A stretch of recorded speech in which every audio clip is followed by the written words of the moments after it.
महाराष्ट्रात या दिवसांत महायुतीतील सहकारी पक्ष शिवसेना आणि भाजपा यांच्यात कार्यकर्त्यांच्या ताठ्यामाठ्याला पॉचिंग नेमून भयंकर वादाचे वातावरण आहे।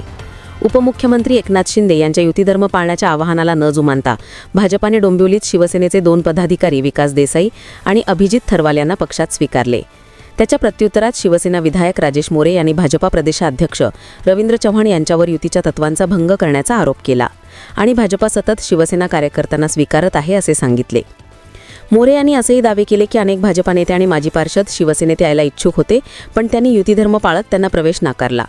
त्याच प्रेस परिषदेत शिवसेनेचे जिल्हा उपाध्यक्ष राजेश कदम यांनी आरोप केला की भाजपा प्रदेशाध्यक्ष शिवसेना कार्यकर्त्यांच्या घरी जाऊन प्रलोभन देऊन त्यांना पक्षात आणण्याचा प्रयत्न करत आहेत।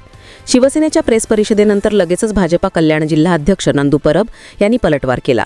त्यांनी शिवसेना खासदार श्रीकांत शिंदे यांवर कल्याण लोकसभा मतदारसंघात युतीच्या तत्वांना मोडतोड करण्याचा पहिला टप्पा उचलल्याचा आरोप केला। परब म्हणाले की अलीकडेच दोन्ही पक्षांच्या वरिष्ठ नेत्यांनी युतीधर्म पाळण्यास सहमती दर्शवली होती, पण शिवसेनेने अंबरनाथ येथे भाजपा पदाधिकारी रोझलिन फर्नांडिस यांना पक्षात घेऊन युतीचे तत्व मोडले।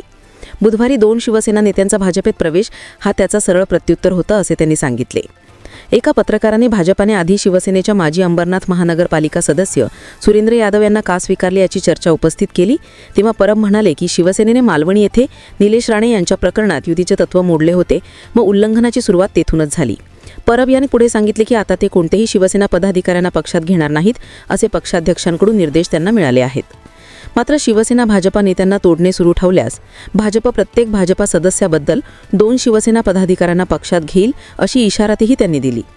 लक्षात घ्यावे की गेल्या 1 महिन्यापासून दोन्ही पक्ष कल्याण लोकसभा मतदारसंघात एकमेकांच्या पदाधिकाऱ्यांना आपापल्या पक्षात घेऊन सातत्याने एकमेकांना निशाणा बनवत आहेत।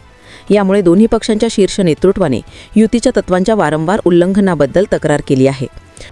महाराष्ट्रातील ताज्या आणि महत्त्वपूर्ण बातम्या पाहण्यासाठी आजच आमच्याला सबस्क्राइब करा आणि बेल आयकॉन प्रेस करा।